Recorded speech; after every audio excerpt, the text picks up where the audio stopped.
And the international outcry to bring back our girls in Nigeria is putting a new focus on protecting young women from terrorists and human sex traffickers.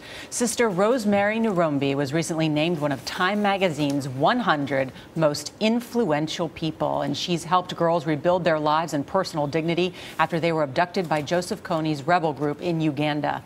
Kristof has been highlighting the promise and plight of girls in Africa and around the world for a while. The New York Times columnist wrote a book about the challenges to women's rights. It is called Half the Sky. Welcome to both of you. Thank you. Thank you. Sister Rosemary, it's good to see you again. Thank you. Tell me what you think this does to the young girls, and what's the imperative now?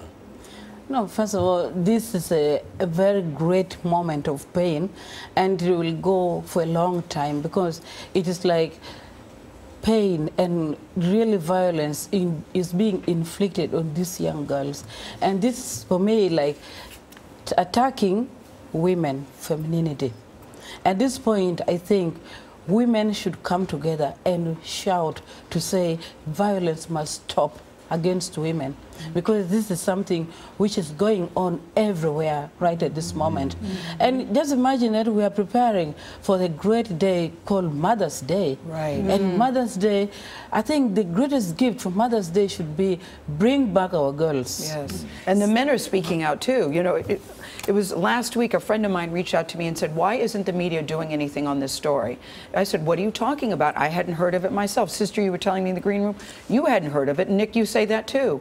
It has taken a while for people to wrap their brains around this atrocity that is happening. Well, what has been fascinating is that, I mean, the Nigerian government dropped the ball, and I think we in the news media, and they didn't tell the truth either in the beginning. And their first response was to lie about it and say that the girls have been rescued when they hadn't really done anything. And I think we in the news media, frankly, dropped the ball. And the reason why it is on the global agenda right now is because Nigerian-led grassroots activist campaign caught global attention on it. This issue got traction, and that forced the Nigerian government and President Goodluck Jonathan to actually devote some resources to this. And I think at the end that may... Will that make a difference, a global outcry?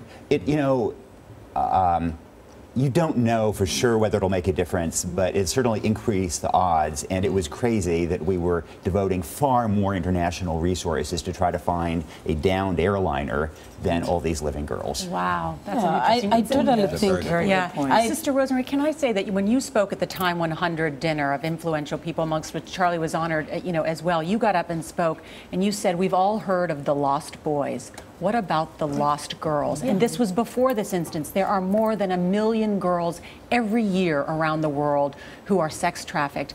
Why now do you think this attention on these girls? What do we need to know? You know, when I talked at a Time magazine gala, I never knew anything about these girls, but I knew already there are a lot of things which have been happening to women and children and girls, and people are not giving real attention to it. Or they may give attention for 1 week or 2 weeks and everything is forgotten. Yet this has gone on and on for years. I'd say it happened in Uganda. Girls were destroyed, women were destroyed. The media talked about it for a short time and it was forgotten and say, oh, that's already something old. And yet we're having these young mothers growing up with their children and they have a lot of pain. No one's talking about it. In fact, you believe that the media glare is the most important thing that can be done to get action. I do. I strongly believe that. And Nicholas, an interesting point. It was interesting to see the First Lady of the United States stand there with that picture that made the front page of many newspapers, including the New York Post. The question you have posed is, now what will her husband do? Is the United States doing everything it can? The United States can't send troops on the ground through the Sambisa forest to look for these girls. I think that we can help with intelligence gathering, with signals intercepts to try to find these people, with overhead imagery. There is talk that some of the girls may have been moved to neighboring countries. If so, that may actually facilitate their recovery because the neighboring countries are a little more stable. But do you assume those things are being done? I think that now they are being done, but it does take time for that to happen. What I would really like to see, though, is that, in the same way that this helps girls abroad, I mean, we also need to bring back our girls right here in the U.S. That's right. And That's right. Every year, the former head of the National Center for Missing and Exploited Children estimates 100,000 girls trafficked in the U.S. each year, underage girls. 100,000 girls in the United States. In the U.S. It's a each global year. phenomenon, not just That's in right. Africa and in the United States, So we but can in do work Asia in, and around the world. We can do work in Nigeria. No one we can has also done do more work than right you here. have to point that out in terms of the columns you've written. Are both of you hopeful, or how do you feel that these girls will be found? Do you think that this will have an outcome, that they'll be found safe and sound? I think they'll be found safe and sound, and that's why I keep telling, whatever we say, whatever we do, we got to be very careful with our move, we have to be careful with our words. All must be towards helping these girls to be safe. They should not get harmed.